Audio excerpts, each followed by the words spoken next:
नमस्कार दोस्तों, पिछले कुछ हफ्तों में एक नए बाबा ने एंट्री मारी है मार्केट में। बागेश्वर बाबा। एक बार हमारी रावण से बात थी और सर में मारो, अब सर में भरा मारो।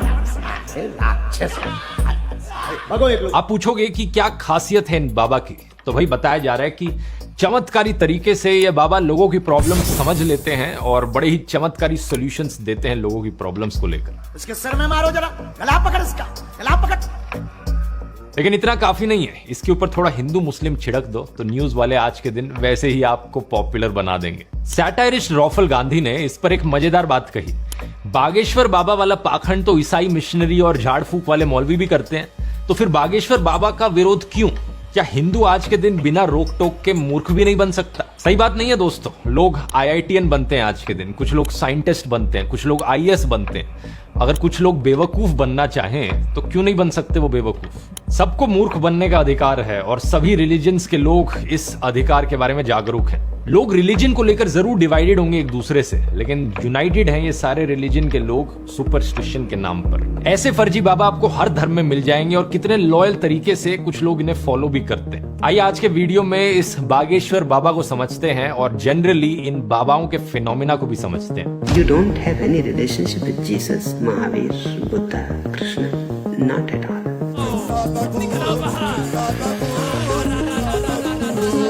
They teach you to love Jesus. Why? Because he turned water into wine. अध्यात्म तो चमत्कारों के विरुद्ध खड़ा होता है और अंधविश्वास के विरुद्ध खड़ा होता है। जो लोग ऐसा काम कर रहे हैं वो वैज्ञानिक तो नहीं है, वो आध्यात्मिक भी नहीं है। तो बागेश्वर बाबा से शुरुआत करें तो इसके पीछे जो इंसान है वो है धीरेंद्र शास्त्री। मध्य प्रदेश के गांव से आता है, वहां पर एक आश्रम भी चलाता है जिसका नाम है बागेश्वर धाम। दैनिक जागरण की रिपोर्ट के अकॉर्डिंग इसका असली नाम एक्चुअली में है धीरेंद्र कृष्णा गर्ग और इसकी उम्र सिर्फ 26 साल, यानी एज में ये मुझसे भी छोटा है। इमेजिन करके देखो, 26 साल का लड़का यहां पर एक बाबा बन गया। कहीं ऐसा ना हो कि आने वाले सालों में हमें देखने को मिले कि 15-16 साल के लड़के भी स्कूल से ड्रॉप आउट करके बाबा बनने की सोच रहे हो। लेकिन एनीवेज, धीरेंद्र की बात करें तो ये पहली बार खबरों में आया अपने कम्युनल भड़काऊ भाषण की वजह से। पिछले साल अप्रैल की बात है, मध्य प्रदेश में सागर में प्रवचन चल रहा था इसका और इसने कहा सब हिंदुओं एक हो जाओ और पत्थर फेंकने वालों के घरों पर बुलडोजर चलवाओ। निवेदन है सब हिंदू एक हो जाओ और पत्थर मारने वालों के घर पर बुलडोजर चलवाओ। बड़ा ही ऑब्वियस पॉलिटिकल रेफरेंस जो उत्तर प्रदेश में किया जा रहा है, इस पर मैंने एक अलग से वीडियो भी बनाया था। लेकिन इसके बाद इसने कहा सब अपने हाथ में हथियार उठा लो, मतलब सब हथियार उठा लेंगे अपने हाथों में तो पुलिस क्या करेगी? पुलिस की अपनी जॉब छोड़ दे और बाबा बनने बैठ जाए। लॉयर्स और जजेस और लॉ एंड ऑर्डर का क्या? लो जग जाओ, अब सब हिंदू अपने हाथ में हथियार उठा लो और कह दो हम सब हिंदू एक हैं।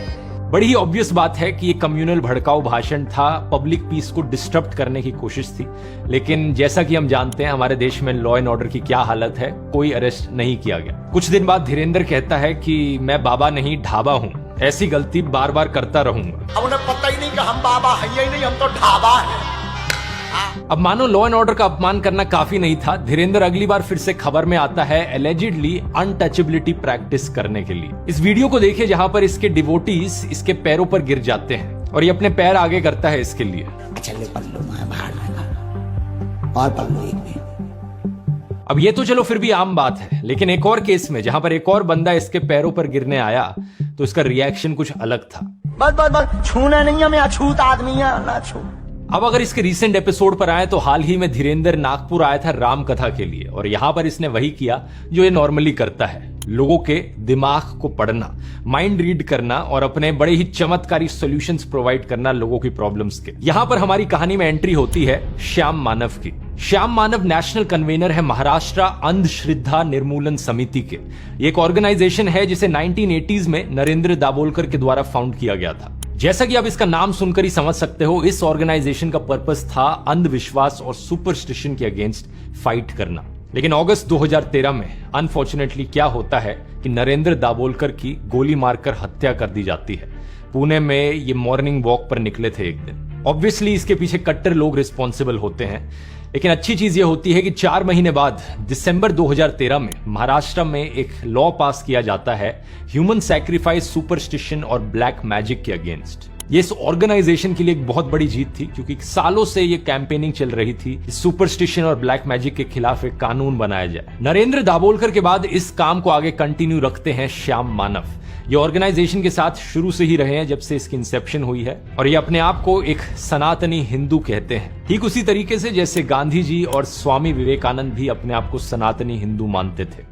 एक तो अपने आप को सनातनी हिंदू कहता हूँ, महात्मा गांधी भी अपने आप को सनातनी हिंदू कहते थे और स्वामी विवेकानंद जी भी अपने आप को सनातनी हिंदू कहते थे। ये कहते हैं कि ये किसी भगवान या किसी के धर्म के खिलाफ नहीं है, बल्कि ये उस लूटमारी और उस फ्रॉड के खिलाफ है जो धर्म के नाम पर हो रही है। जो इनका काम है वो अकॉर्डेंस में है कॉन्स्टिट्यूशन ऑफ इंडिया के। दैनिक भास्कर की एक रिपोर्ट हमें बताती है कि श्याम मानव 200 से ज्यादा बाबाओं का भांडाफोड़ कर चुके हैं। इनका पहला बड़ा केस था लेजेंडरी शकुंतला देवी को लेकर, जिन्हें ह्यूमन कंप्यूटर नाम से जाना जाता है। श्याम मानव कहते हैं कि ये उनके मैथमेटिक्स प्रोग्राम्स के खिलाफ नहीं थे, लेकिन धीरे धीरे उन्होंने एस्ट्रोलॉजी और फ्यूचर प्रेडिक्शन जैसी चीजें शुरू कर दी थी, तब उनका इन्होंने भांडाफोड़ किया। पुलिस ने शिकायत दर्ज करी और FIR भी लिखी गई। जिस कार्यक्रम से वो नागपुर आई थी, उस कार्यक्रम को छोड़ के उन्हें भागना भी पड़ा। शकुंतला देवी, जिनका नाम Guinness book of world records में रिकॉर्ड हुआ था, वो नागपुर में आई, उसने एडवर्टाइजमेंट शुरू की, God can tell correct fortune, so can Shakuntala देवी।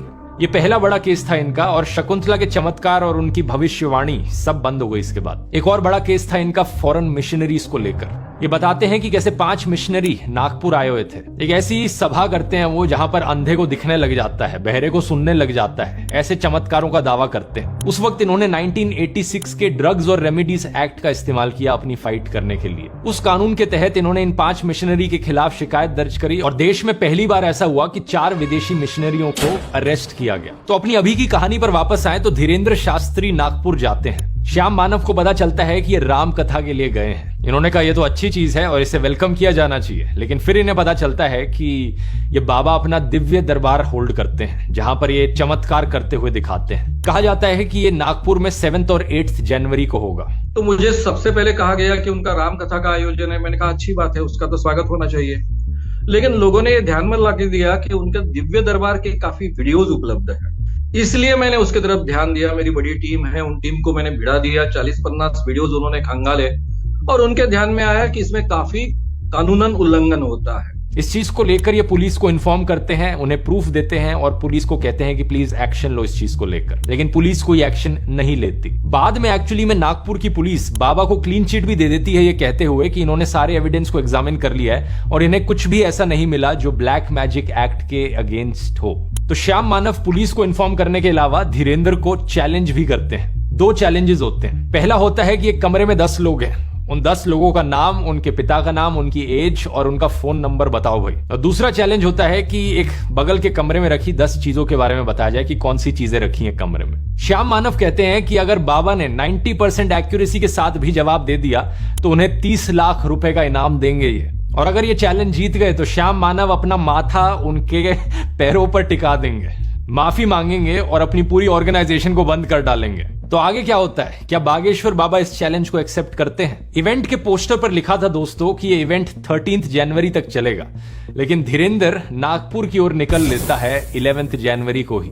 श्याम मानव इसे भगोड़ा करके पुकारते हैं कि चैलेंज एक्सेप्ट नहीं कर पाया, इसलिए ये निकल लिया। कुछ हिंदुत्व ऑर्गेनाइजेशंस को इससे बड़ी तकलीफ हो जाती है और वो श्याम मानव का पुतला जलाने लगते हैं। इसके बाद एक्चुअली में श्याम मानव को डेथ थ्रेट्स भी दिए जाते हैं कि नरेंद्र दाभोलकर के साथ जो हमने किया था वो तुम्हारे साथ भी करेंगे, अनदर नरेंद्र दाभोलकर। फॉर्चुनेटली तब से उन्हें सिक्योरिटी कवर जरूर दे दिया गया है। धीरेन्द्र शास्त्री के डिफेंस में उसका कजन लोकेश गर्ग आता है जो कहता है कि उसे भी डेथ थ्रेट्स मिले हैं। धीरेन्द्र शास्त्री की परिवार सहित 13वीं की तैयारी कर लो। बागेश्वर धाम को भी सिक्योरिटी दी जाती है। लेकिन चैलेंज का क्या? धीरेन्द्र अपने रिस्पॉन्स में कहता है कि वो भागा नहीं, राम कथा जो थी वो 11 जनवरी तक ही चलनी थी, और अगर श्याम मानव को चैलेंज देना है तो वो रायपुर में आकर चैलेंज दे दे। 3 तारीख को हम पहले ही ये कह चुके कि हम 7 दिन की कथा है, सब कथाएं हमने 2-2 दिन की काट दी। तो हम आपको कहेंगे श्याम मानव जी, आपको अनुभव करना है तो दरबार में रायपुर में आइए, आगे बागेश्वर धाम पर लगेगा, वहां आइए। श्याम मानव अपने YouTube चैनल पर एक वीडियो रिलीज करते हैं इसका रिस्पॉन्स देते हुए। वो कहते हैं, दिव्य दरबार में फ्रॉड एंड प्रूफ कंडीशंस के तहत उन तक कोई भी जानकारी ना पहुंचे, इस ढंग से वातावरण हम निर्माण नहीं कर सकते हैं। इसलिए नागपुर में ही ये चुनौती बहुत अच्छे ढंग से पारित हो सकती है। इसके पीछे दो कारण हैं। महाराष्ट्र में जिस ढंग की पुलिस यंत्रणा काम करती है, जिस ढंग की लॉ एंड ऑर्डर सिचुएशन है, उसके कारण नंबर 1। दूसरी चीज उन्होंने ये कही कि महाराष्ट्र के home minister Devendra Fadnavis actually में बाबा के प्रोग्राम में गए थे, तो बाबा के और होम मिनिस्टर जी के बड़े अच्छे रिलेशन है पहले से। तो नागपुर में अगर चैलेंज किया जाता है, ना ही बाबा की साइड से ना ही श्याम मानव की साइड से कोई भी गड़बड़ हो सकती है। क्या लगता है आपको दोस्तों? देखो, मुझे तो लगता है कि धीरेन्द्र बाबा को चैलेंज एक्सेप्ट कर लेना चाहिए। बागेश्वर बाबा जैसे इंसान को छोटी मोटी चीजों के बारे में नहीं सोचना चाहिए। नागपुर हो, रायपुर हो, क्या फर्क पड़ रहा है। बागेश्वर बाबा के हजारों फॉलोअर्स इस इमेजिनेशन में जी रहे हैं कि श्याम मानव कैसे अपना माथा बाबा के चरणों में टेकेंगे। इसी बीच दोस्तों, शंकराचार्य स्वामी अविमुक्तेश्वरानंद ने एक बड़ी इंटरेस्टिंग स्टेटमेंट दी। इन्होंने कहा कि चमत्कार दिखाने वाले जोशीमठ आकर घिसटती हुई जमीन को रोककर दिखाएं। इन्होंने ये भी कहा कि कोई ऐसा चमत्कारी पुरुष है तो धर्मांतरण रोक दे, लोगों की आत्महत्या रोक दे, लोगों के घरों में झगड़े हो रहे हैं, फसाद हो रहे हैं, उन्हें रोक दे। ऐसा कोई भी जनता और राष्ट्र के लिए उपयोगी चमत्कार करके दिखाए, तभी हम उसे एक चमत्कारी पुरुष कह सकते हैं। मेरी तरफ से कुछ और सजेशंस धीरेन्द्र के लिए। मुझे लगता है इन्हें रॉ ज्वाइन कर लेनी चाहिए। अलग अलग देशों की सीक्रेट इंफॉर्मेशन पता करने में बहुत मदद मिलेगी।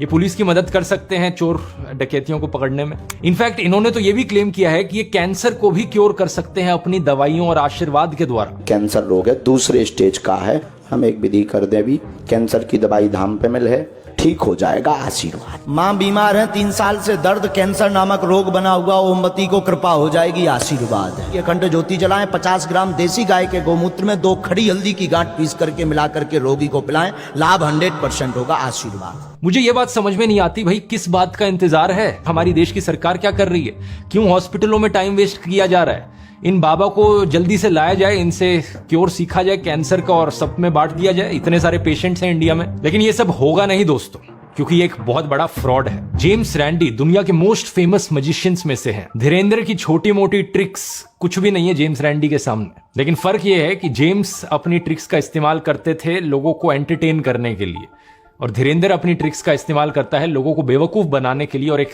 कल्ट फॉर्म करने के लिए। जेम्स रैंडी ने एक जेम्स रैंडी फाउंडेशन की स्थापना करी साइंटिफिक टेम्परामेंट को प्रमोट करने के लिए। इसमें उन्होंने अपना एक $1 मिलियन पैरानॉर्मल चैलेंज निकाला। चैलेंज बड़ा सिंपल था। दुनिया में कोई भी इंसान जेम्स रैंडी को प्रूफ दिखा दे सुपर नेचुरल चीजों का, पैरानॉर्मल चीजों का, ये भूत प्रेत जैसी चीजें, और उस इंसान को $1 मिलियन का इनाम मिल जाएगा। लेकिन आज तक कोई इस चैलेंज को नहीं कर पाया है। इस चीज को डिटेल में मैंने भूतों वाले वीडियो में भी एक्सप्लेन किया था, गोश्ट्स के ऊपर जो मैंने वीडियो बनाया था। नहीं देखा है उसका लिंक मैं नीचे डिस्क्रिप्शन में डाल दूंगा। हैरानी की बात यह है कि इसके बावजूद भी दुनिया भर में लोग एस्ट्रोलॉजर्स और चमत्कारी बाबाओं से बड़े आकर्षित होते रहते हैं। कहीं हमें एक बाबा देखने को मिलता है जो हवा से सोने की चेन निकाल देता है, कोई बाबा पानी का पेट्रोल बना देता है। सुपरस्टिशन तो चलो फिर भी कुछ हद तक एक हार्मलेस चीज हुई या सेल्फ हार्मिंग चीज हुई, लेकिन बहुत से बाबाओं को पाया गया है कि कितने क्राइम्स में इन्वॉल्व होते हैं। कहीं पर murder, sexual harassment, tax evasion, kidnapping, human trafficking. 2017 में जो हिंदू साधुस की सबसे टॉप बॉडी है अखिल भारतीय अखाड़ा परिषद, उन्होंने 14 फेक बाबाओं की लिस्ट भी जारी करी थी। इस परिषद के प्रेसिडेंट ने यह भी कहा था कि लोग ऐसे पाखंडियों से चौकन्ने रहें, ये साधुओं का नाम बदनाम करते हैं। इस लिस्ट में कई बड़े नाम थे, आसाराम, राधेमा, निर्मल बाबा, गुरमीत सिंह, नारायण साई। इसके अलावा कई और बाबा हैं जो क्राइम्स में इन्वॉल्व होते हुए पाए गए हैं। नित्यानंद, मिर्ची बाबा, जलेबी बाबा, प्रेमानंद, चंद्र स्वामी, अमित चैतन्य। और जैसा मैंने आपको वीडियो के शुरू में बताया था, ये कोई ऐसी प्रॉब्लम नहीं है जो सिर्फ एक धर्म में ज्यादा देखी जा रही। मुस्लिम फेक बाबाज भी आपको देखने को मिलेंगे। शेख अब्दुल रहीम, अकमल राजा, हकीम बाबा, आसिफ नूरी। अकमल रजा ने एक औरत को कहा कि अगर अपने हस्बैंड की बीमारी को क्योर करना चाहते हो तो अपनी बेटी को लाकर मुझे सौंप दो। दीनू मोहम्मद एक तांत्रिक सिमिलर चीजें कर रहा था। ऐसे ही दोस्तों कई क्रिश्चियन बाबाज भी मिलेंगे आपको। केरला में एक भयानक केस देखा गया जहां पर एक औरत को ब्लैकमेल किया गया उसका कन्फेशन सीक्रेट का इस्तेमाल करके। आमतौर पर आप किसी चर्च में जाते हो तो अक्सर आप अपने कन्फेशंस बताते हो वहां मौजूद प्रीस्ट को। तो जो औरत ने बताया इसे, उसको उसी का इस्तेमाल करके ब्लैकमेल कर दिया। फिर इस औरत का एडवांटेज लिया इन्होंने। इसके बाद कुछ ऐसे भी क्रिश्चियन बाबा हैं जो अपने आप को बताते हैं कि ये कितने मिराकुलस क्योर्स करने लग रहे हैं। एक बजिंदर सिंह जिसके 20 लाख से ज्यादा सब्सक्राइबर्स हैं यूट्यूब पर। बागेश्वर बाबा की तरह ये भी नाम बताता है, इविल स्पिरिट्स को हटाता है और लोगों की जो डिसेबिलिटीज है उन्हें क्योर कर देता है। कब से प्रॉब्लम है ये? एक साल हो गए। एक साल से। देख मेरे हाथों की तरफ देख और विश्वास कर, उठ, कोशिश कर, शाबाश, चल शाबाश। तोड़ेंगे लंगड़े भी तोड़ेंगे। आओ शाबाश शाबाश, देखो देखो देखो लड़का आंख पकड़ इसका, चल चल चल चल शाबाश कर, चल चल कैमरामैन जूम करो, जूम। लिरिक्स देखे आपने वीडियो के, दौड़ेंगे दौड़ेंगे लंगड़े भी दौड़ेंगे, मतलब किस टाइप के लिरिक्स हुए ये। इन फर्जी क्रिश्चियन बाबाओं पर एक फिल्म भी बनाई गई है, ट्रांस, जिसे डायरेक्ट किया था अनवर रशीद ने। बड़ी ही मास्टरपीस फिल्म है, अगर आपने नहीं देखी तो जाके देखना। इन सारे फर्जी बाबाओं की बात करते हुए हमें इंग्लिश स्पीकिंग फर्जी बाबाओं के बारे में भी नहीं भूलना चाहिए, क्योंकि कुछ एजुकेटेड लोगों को लगता है कि बाबा के मुंह से अगर इंग्लिश निकलेगी तो बाबा बड़ा क्रेडिबल बन जाएगा, बाबा की बातों में ज्यादा सच होगा। एक ऐसा ही बाबा कहता है कि एक्लिप्स के दौरान खाना मत खाओ, जल्दी बासी हो जाता है। एक और पॉइंट ऑफ टाइम पे ये भी कहता है कि पानी को गुस्से से देखा और वो पानी पी लिया तो बीमार हो जाओगे। एक वीडियो में कहा कि मरने के बाद 11 दिन के बाद तक नाखून और बाल बढ़ते रहते हैं। और कमाल की बात यह है कि ऐसे फर्जी बाबाओं को IITs में भी इन्वाइट किया जाता है लेक्चर देने के लिए। इसी से ही देखकर आप समझ सकते हो कि इंडिया में साइंटिफिक टेम्परामेंट की कितनी कमी है। एक सवाल यहाँ ये उठता है कि लोग इन फर्जी बाबाओं के चक्कर में क्यों पड़ते हैं। इलिटरेसी को एक कारण बताया जा सकता है कि लोगों का अनपढ़ होना, लेकिन इकलौता रीजन इसे नहीं बताया जा सकता, क्योंकि हमें कई ऐसे केसेस देखने को मिलते हैं जहां पर एजुकेटेड लोग जो अच्छी नौकरियां करने लग रहे हैं वो भी इन फर्जी बाबाओं के खेल में बेवकूफ बन रहे हैं। इसलिए दूसरा कारण बताया जा सकता है कि हमारे इंडियन एजुकेशन सिस्टम में कुछ कमी है। लोगों की क्रिटिकल थिंकिंग पर फोकस नहीं किया जाता, सिर्फ रट्टा मारने पर फोकस किया जाता है। यही कारण है कि आज के दिन हमें यूट्यूब इन्फ्लुएंसर्स भी ऐसे देखने को मिलते हैं जो IIT ग्रेजुएट्स हैं, लेकिन कहते हैं कि हवन से एयर प्यूरिफाई हो जाती है। मतलब कंबशन के बेसिक लॉज को केमिस्ट्री में स्कूल में पढ़ तो लिया, एग्जाम में लिख भी आए, उसे अच्छे से पास भी कर लिया, लेकिन उनकी कोई अंडरस्टैंडिंग नहीं ली। तीसरा कारण है फेथ का मतलब कि बस यकीन करो किसी चीज में, ज्यादा सोचने की जरूरत नहीं, कोई सवाल करने की जरूरत नहीं, कोई डाउट करने की जरूरत नहीं, बस बिलीव करो। लोग यकीन करते हैं क्योंकि वो यकीन करना चाहते हैं। और अक्सर ये फर्जी बाबा लोगों की कमजोर इमोशनल स्टेट और लोगों की जिंदगी में चल रही प्रॉब्लम्स का फायदा उठाते हैं। लोग अपनी जिंदगी में फ्रस्ट्रेटेड हैं, कोई सोल्यूशन नहीं मिल रहा है उन्हें। आमतौर पर जो मेंटल प्रॉब्लम्स होती हैं उनके लिए एक थेरेपिस्ट के पास जाया जाता है या साइकोलॉजिस्ट के पास जाया जाता है, ज्यादातर डेवलप्ड देशों में। लेकिन इंडिया में ये कल्चर इतना फैला नहीं है अभी। लोगों के पास कोई होता नहीं जिसके पास वो अपनी प्रॉब्लम्स लेकर जा सकें, और इसलिए वो इन फर्जी बाबाओं के पास जाते हैं। मेंटलिस्ट करण सिंह मैजिक और सुहानी शाह भी एग्जैक्टली यही काम करते हैं जो ये फर्जी बाबा करते हैं, लोगों के माइंड रीड करना। लेकिन फर्क ये है, ये एंटरटेनमेंट के तौर पर करते हैं। ये नहीं कहते कि हम आपकी प्रॉब्लम्स का क्योर दे देंगे। इस चीज की डिटेल में बात मैंने करण सिंह के साथ जो वीडियो बनाया था उसमें करी थी, आप खुद जाकर देख सकते हैं एग्जैक्टली कैसी ट्रिक्स का इस्तेमाल किया जा रहा है माइंड रीड करने के लिए। करण सिंह ने मेरा भी माइंड रीड किया था और सही में कमाल की टेक्निक्स हैं, लेकिन ये सिर्फ ट्रिक्स हैं। लिंक नीचे डिस्क्रिप्शन में डाल दूंगा इसका। अच्छा, यहां पर यह भी कहना जरूरी है कि जो बाबाओं का कॉन्सेप्ट है इनहेरेंटली उसमें कुछ गलत नहीं है, ये एक बड़ा ही अच्छा कॉन्सेप्ट है। कुछ ऐसे लोग जो स्क्रिप्चर्स को पढ़ते हैं उन्हें जिंदगी के बारे में स्पिरिचुअल अंडरस्टैंडिंग मिलती है और वो एक लाइफ कोच की तरह काम करते हैं, एक पर्सनल काउंसलर की तरह काम करते हैं। ये पुराने जमाने में बहुत होता था और तब कोई फीस चार्ज नहीं करी जाती थी। ये एक सेल्फलेस सर्विस होती थी जो असली बाबा देते थे। हिंदू भिक्षु, बौद्ध भिक्षु, जैन भिक्षु, मुस्लिम फकीर, इतिहास में हमने कई ऐसे लोग देखे।